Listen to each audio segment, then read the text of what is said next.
Hello, everyone, and welcome to Musing, music for the adventurous listener here on CJSW 90.9 FM in Calgary and wherever you get your podcasts.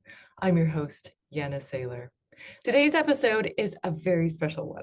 It's our 1 year anniversary. This is the 52nd episode of Musing, and today we're celebrating with a compilation episode looking back on a year of music, conversation, and inspiration from across Canada. Our very first interview was with composer Luis Ramirez, who spoke about his award-winning work, Chido, and the central role storytelling plays in his music. Let's listen in. So much of your work has like a programmatic element to it. Is your inspiration like autobiographical? Is it fictional? Where do you get the inspiration for your pieces? You know, for this piece in particular, there's nothing really like mysterious, or there's not like a secret, or I'm not trying to make it about any particular person. You know, the story, for those that want to know, is simply a story of this person that was incredibly cool and interesting and amazing, and all those words are encapsulated by the Spanish word chido, which is a very slang Mexican word. And to me, it was just, this is a person that thinks that they are amazing, and as they're walking down the street, everybody's looking at them, and there's so much swagger and cool vibes, you know. And as the piece progresses, it simply transforms into the fact that it was just a dream. The change of the story is that at the end, he wakes up, and to me, it was just a very sort of simple story. You know, there's not really much profound depth to it, but I do like the fact that it has a programmatic element. I think what I found resonates with me the most in music making is storytelling. It is something that I've explored in many of my works. And I think that for me, it's a way to find a connecting node between the composer, the musicians on stage, and the audience that allows them to project their own experiences into the music. And that's why I like to use storytelling for that purpose.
Next, we'll revisit a conversation with pianist, writer, and composer Maria Thompson Corley, recorded in celebration of Black History Month, where she shared her creative process in writing art song. So a lot of your output, as you touched on earlier, is based on text and working with voice. I'm struck by a lot of the text that you have chosen. How do you go about selecting and creating, curating, collaborating on creating texts or selecting texts for your works? There's a fair amount of them I've written myself, right. Which wasn't really the plan. I never thought of myself as someone who could write poetry either. And a former student, because I was a university professor in Tallahassee for a while, you know, he knew me as a writer because I had a published novel when I was a professor there.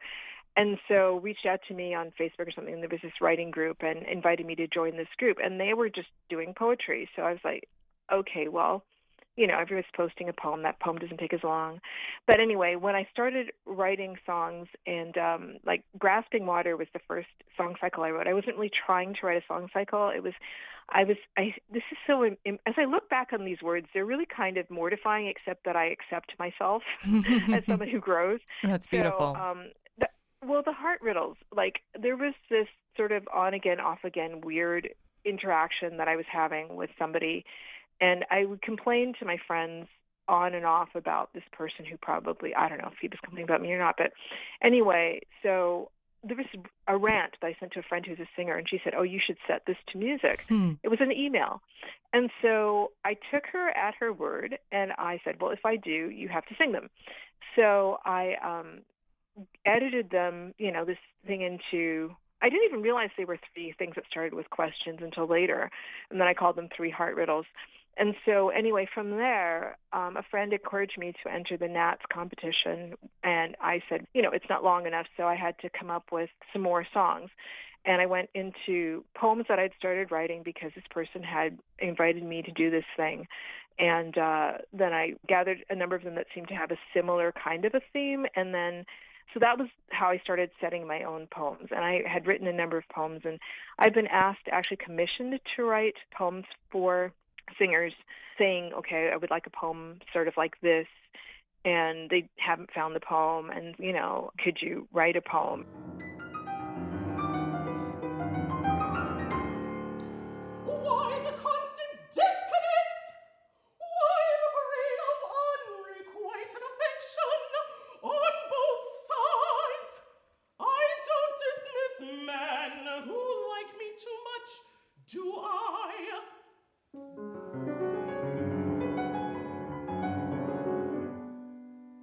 Then again, it strikes me as pathetic when people can't just exist contentedly without some other person around who will complicate their lives.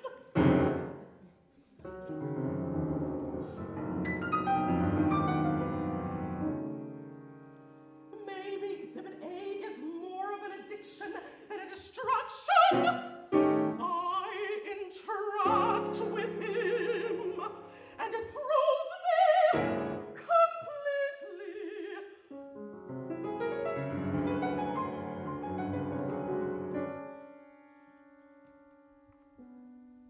The secret is extreme moderation with zero expectations and zero agenda.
was that infamous postcard from Africa.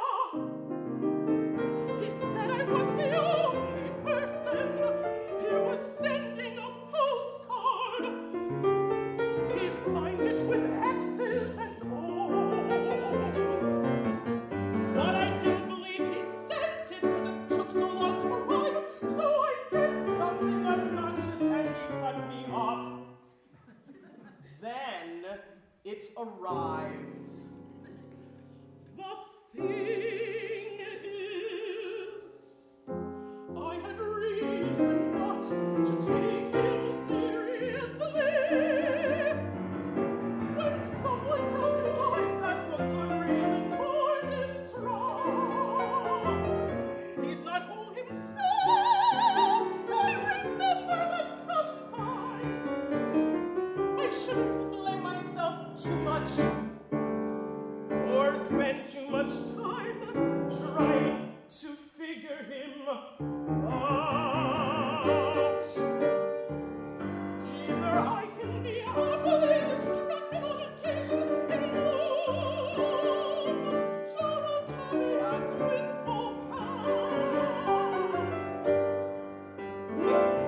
or I can't, which means I need to stop, which I may not do if it's truly an addiction.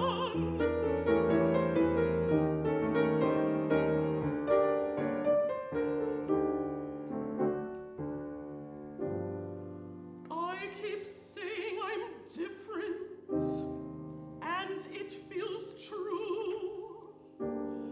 Then 3 hours on the phone with him feels like 3 minutes, and I start questioning again.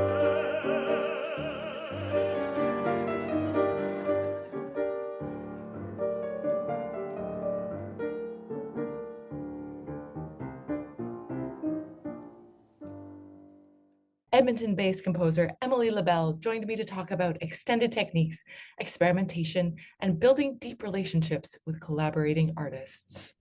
When you're introducing these kind of extended elements that are outside of most musicians' expertise and perhaps comfort zone, how do you prepare your musicians to, tackle this and take this on? What kinds of instructions do you give in the score? Do you have conversations with them prior to delivering the score? How does that work?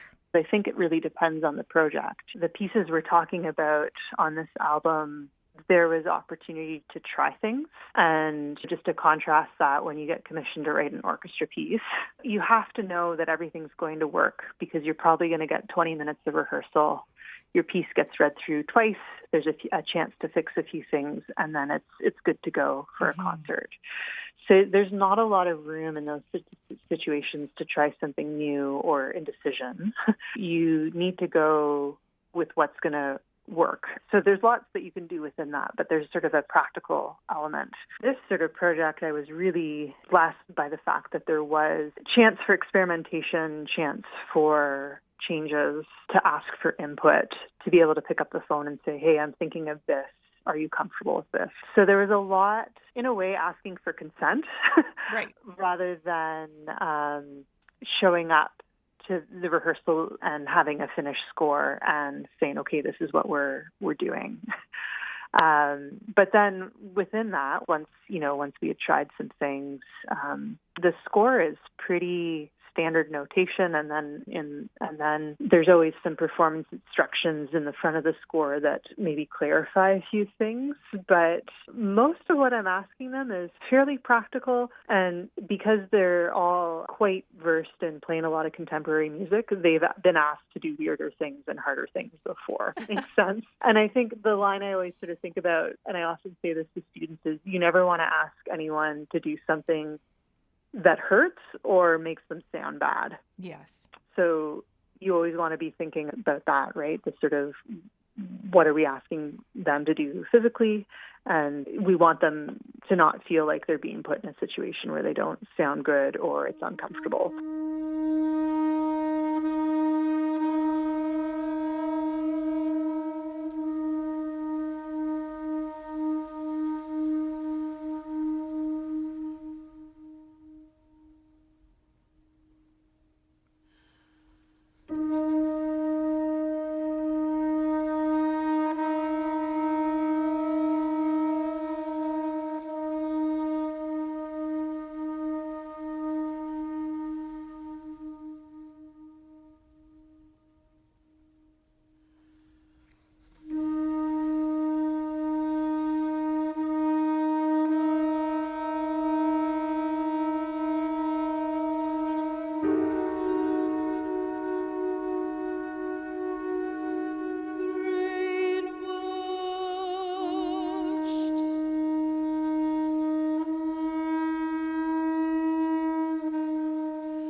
Ukrainian-Canadian violinist Viktoria Grynenko stopped by the studio to discuss her album Unbroken, Music from Ukraine, featuring works by both Ukrainian and Canadian composers.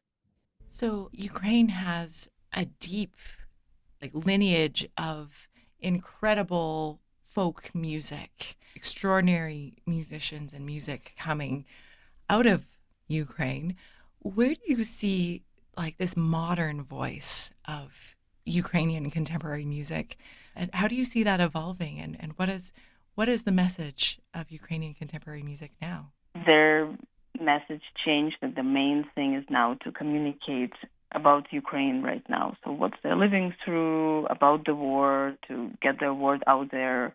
And they're not so much worried about the absolute music, about kind of developing their style, some kind of abstract thing. It's very matter of fact about what is happening. So it's about the victims, about the war, so everything related to the war. And I think Boris Loganov was saying similar. It's just impossible to write anything that is not because you're so involved in it.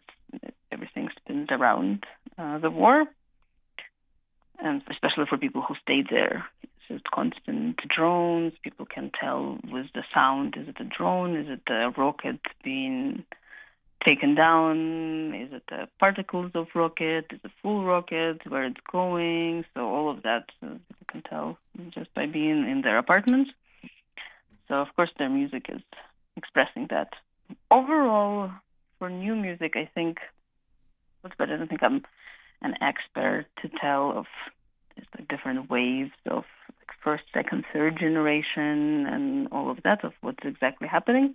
But I would say Sylvestrov is one of the classics of the composers right now, and probably there's two more generations after him.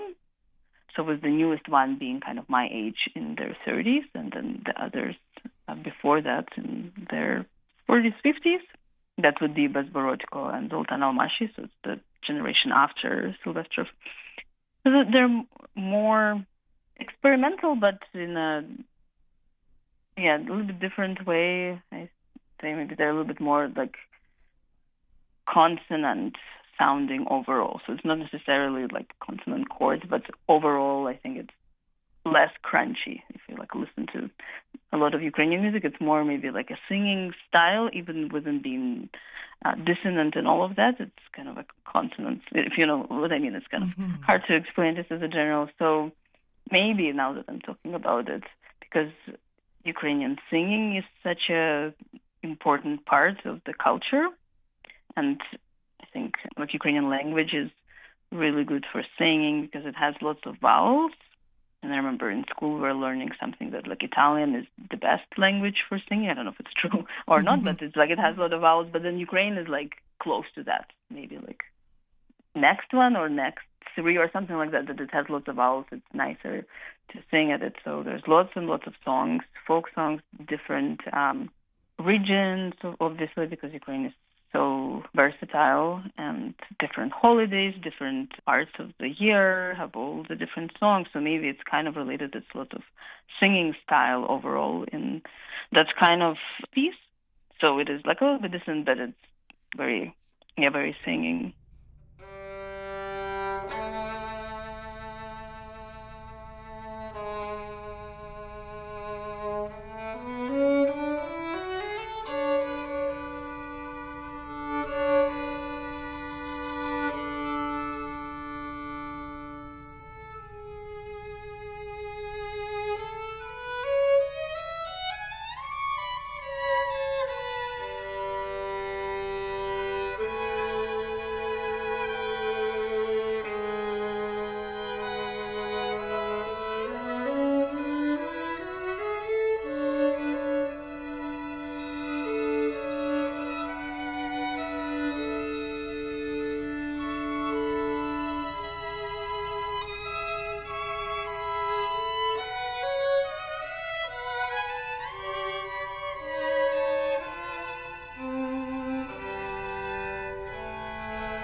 In recognition of Indigenous Peoples Day, I spoke with Virginia Jessica Sparvier-Wells, a multifaceted composer, flautist, and dancer, about her work to reimagine the classical and flute canon. Formerly known as Jessica McMann, Virginia Jessica is a 60s scoop survivor, now reclaiming her birth name, and her work powerfully defies genre boundaries. How do you describe yourself as an artist and your creative output? I'm an artist. And very multifaceted, because there's so many elements to what you do. For folks that, maybe aren't familiar with your work yet, you are a dancer, a composer, a performer, a producer, and there's visual aspects to your creation as well. Can you delve into that a little bit more, and how all of those things work together, and it's been amazing also to watch you evolve, even in just the past few years that I've known you. You've just such an incredible explosion of creativity and just meaningful work. It's good to hear it described like that. I feel like I'm in my bubble and I'm just going, and it's cool to hear it sound like that. Who am I as an artist? Or how do I just, I heard Hubert Laws once. Well, I read Hubert Laws once. I go back and say, I heard Hubert Laws. No, what am I saying? I read an interview with Hubert Laws who said, I'm a musician. I am not bound by jazz, classical. I play it, but I'm a musician. I'm a flutist. And so that completely shifted how I view myself as well, because I'm so often asked, what elements are classical? What elements are indigenous? And where does your jazz training come in? And can you play, this jazz chart? I'm like, yes, I can, but I'm not solely doing that. There's value in artists who do that. And I appreciate and value artists who are solely in one genre. But I can't keep myself in that, especially as a composer. And the work that I'm doing, it's slotted into the classical pocket because of my training, I think. And then, of course, I did play a lot of Shostakovich, all the Chaminade Concerto, all these normal things. But as a music creator and with my new project, I don't want to limit myself to being in that classical mindset, because it is very limiting. I don't want to be limited to a jazz mindset, because it's very limiting. And I'm sure there's jazz players that will argue with me on that. But then you're in this space, right? And there's an expectation of what you should sound like. And I don't want those expectations. I could probably shift easily into an instrumental category. I'm doing air quotes right now, or a new age category, the air quotes. But I find that if I go into this process thinking like that, I may be limiting myself from what I actually want to create. Right. And so I have pieces that aren't recorded because they don't fit into that classical thing, but I perform them. Right. And people are jumping along and clapping their hands, but it doesn't fit into the classical album.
One of my favorite interviews was with jazz pianist, composer, and arranger Mark Limacher. And here we are diving in mid-conversation into his collaborations with acclaimed jazz vocalist Caity George. So much of your work is collaborative in nature. We've mentioned multi-Juno Award winner. That's right. She has, I think it's 98 Junos now. I'm not sure. We aren't sure. And she's 13. No, I didn't say that. I didn't say it. I know, and she's wonderfully accomplished. Right from the get-go. No, we love Caity. We tease Caity. We tease Caity. We love. We love Miss George, my boss. We're talking about two-time Juno Award winner. Three. My gosh, keep up with the times. 3-time Juno Award winner in the vocal jazz category, Caity George, and you are an integral part of Caity's sound, and as her orchestrator, arranger, and pianist. What goes into a successful collaboration such as that? That's interesting. That's hard to answer. With Caity, what's so nice is that her and I share a lot of very similar subliminal instincts about things. So I'm referring to when we're performing. Very spooky things will happen where she might sing the exact same line I'm playing suddenly, and we look at each other kind of amused. To me, that's not supernatural, but it's a sense of shared instinct about what is appropriate at a certain moment in time. And it's magical to watch. I've experienced you guys in performance so many times. Thank you.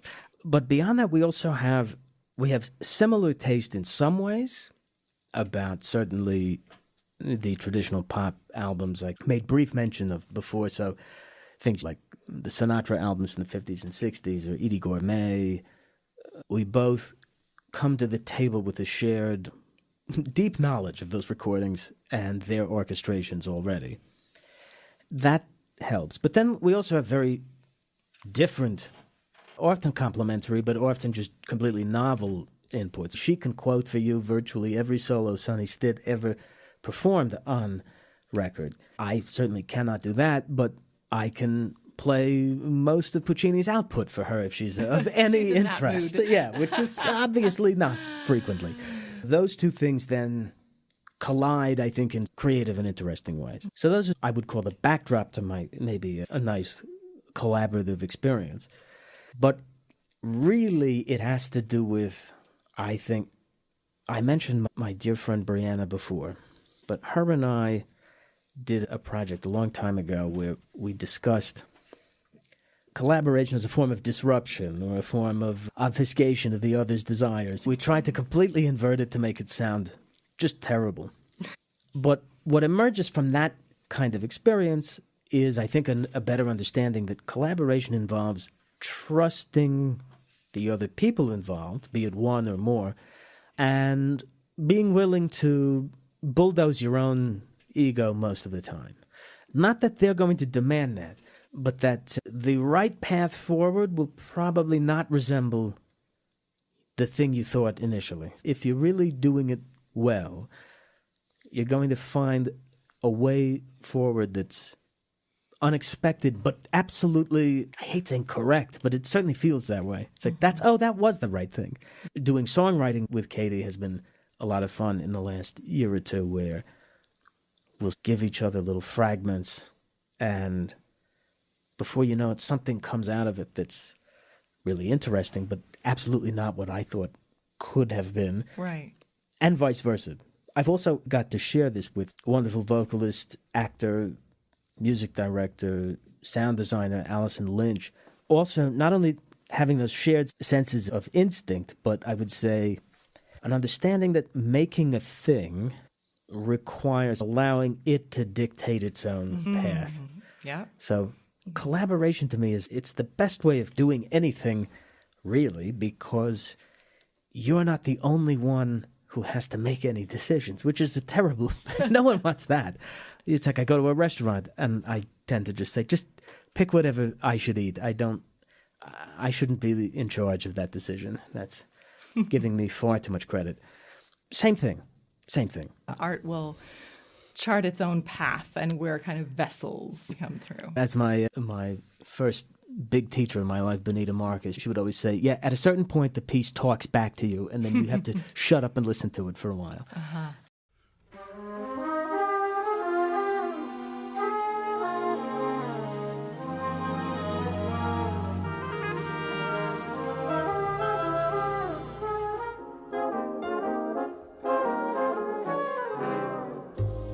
You drink out of crystal, I drink out of polyethylene, but that doesn't matter to you, to me. You write with a pencil and I write using mice and keys and screens, but that doesn't matter to you, to me. Either way, the drink is drunk. Either way, the words are written. Either way, the time is spent in thoughtful conversation.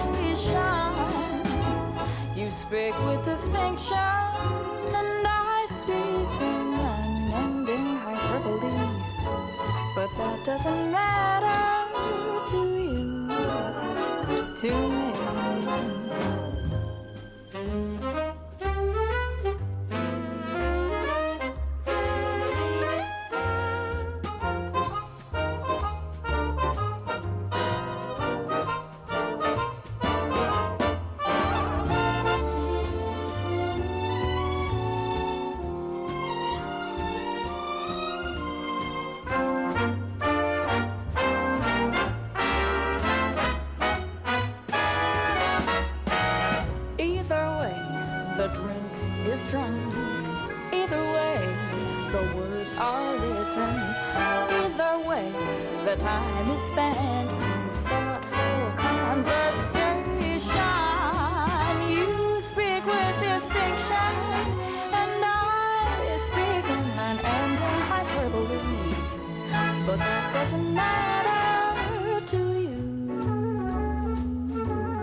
Next up are two extraordinary members from the Ostara project, an all-female jazz fusion ensemble.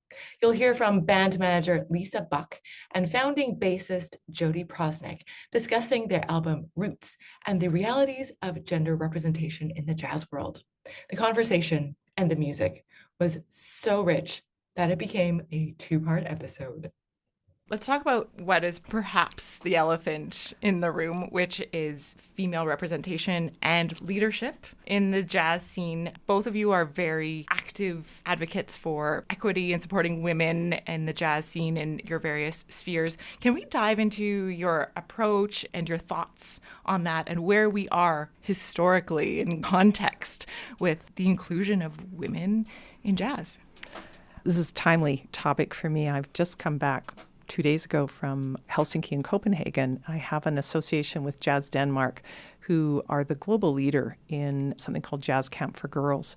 Their initiative started in 2015 when they did a survey and found in their music industry, right across genres, women were represented by about 30% of the population.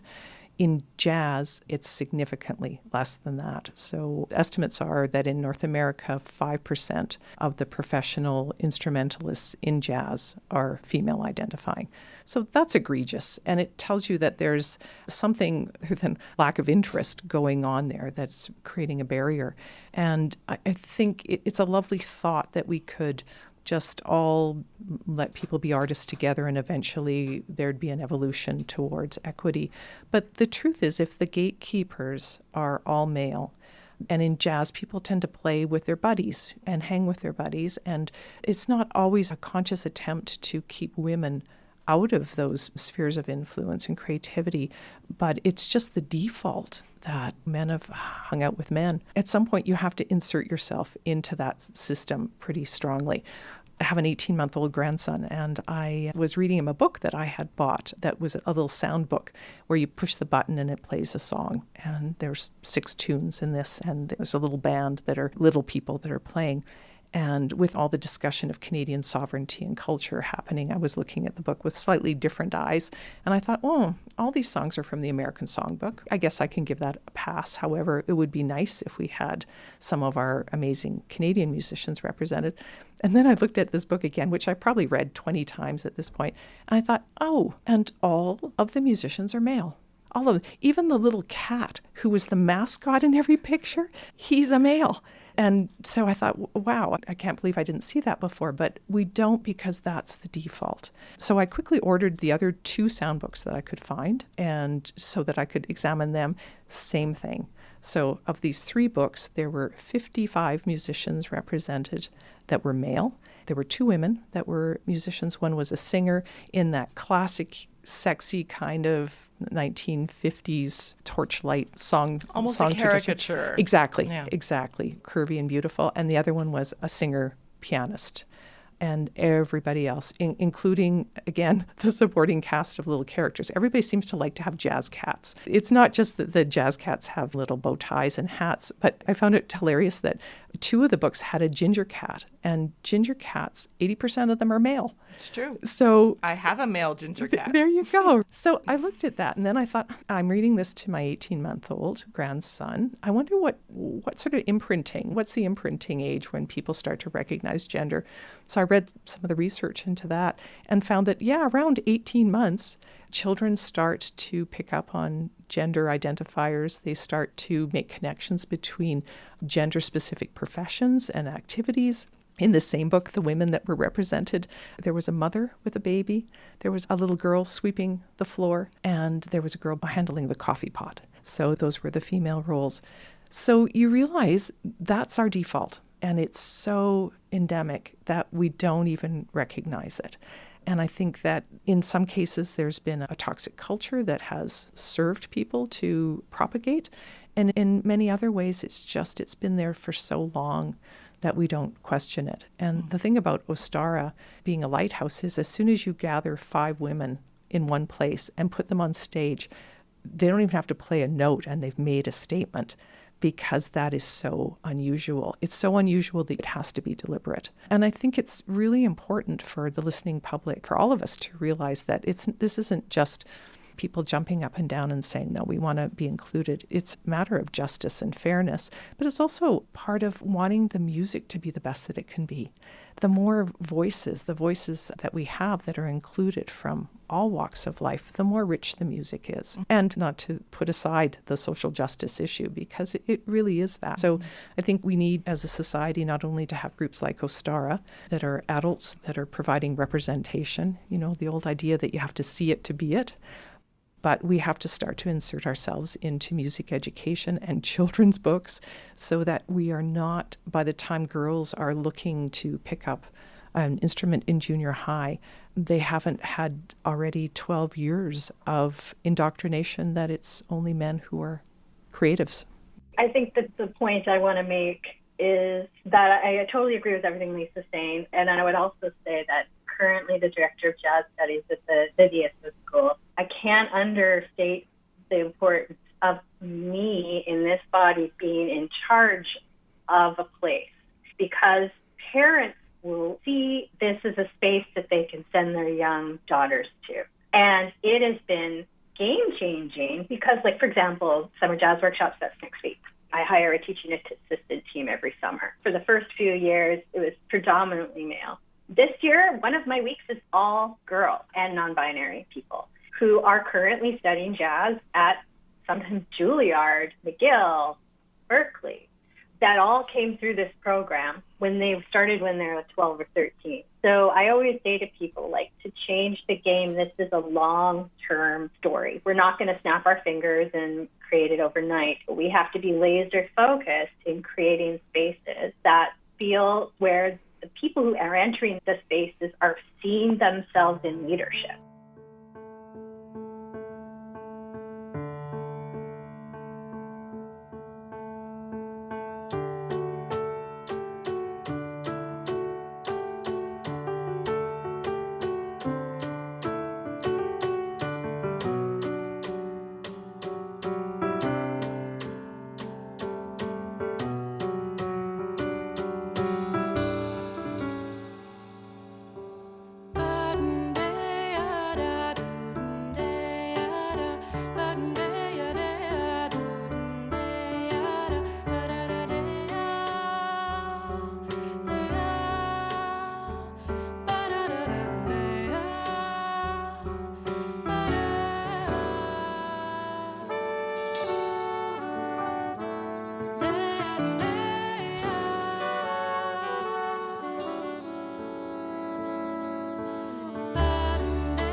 to close this anniversary special, we'll return to a conversation with composer and sound designer Carmen Braden, who spoke about her work on the groundbreaking circumpolar theater project Kikuriak, or Northern Lights. So we are talking about your latest and maybe perhaps greatest project that will be in full Technicolor in person for the benefit of Yellowknife audiences in the coming weeks.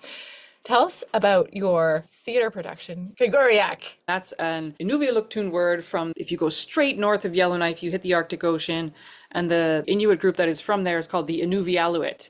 And so that word, Kikuriak, it means northern lights in that language.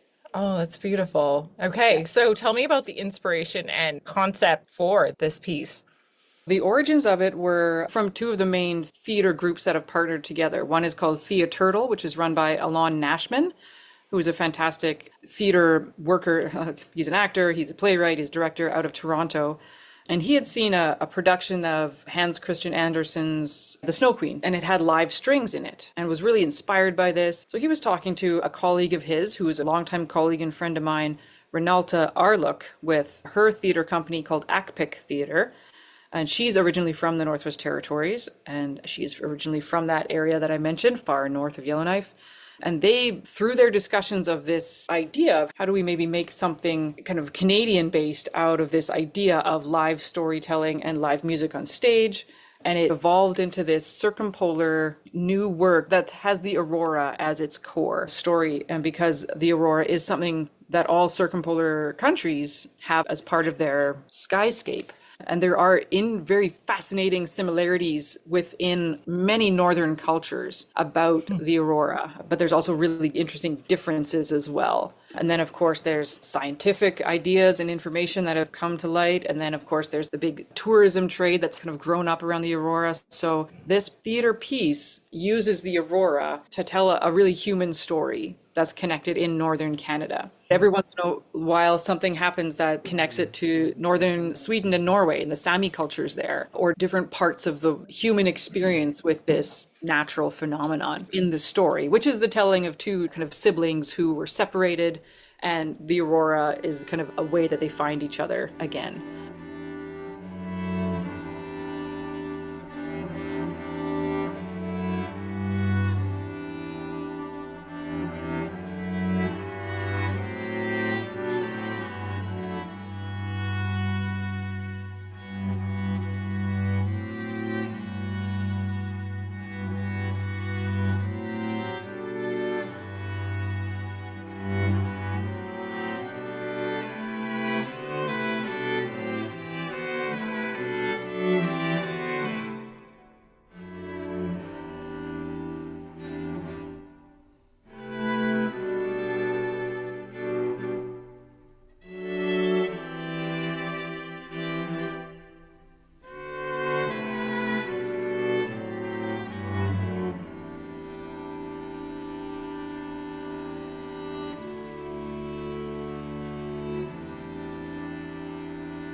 has been Musing on CJSW 90.9 FM in Calgary. Musing is a production of the Canadian Music Centre Prairie region and is produced on the traditional territories of Indigenous peoples across what is now known as Canada. And we gratefully acknowledge the many First Nations, Métis, and Inuit communities whose music, stories, creativity, and stewardship continue to shape this country. And that wraps up one incredible year of Musing. Thank you for being along for the ride. Until next time, keep listening and take care.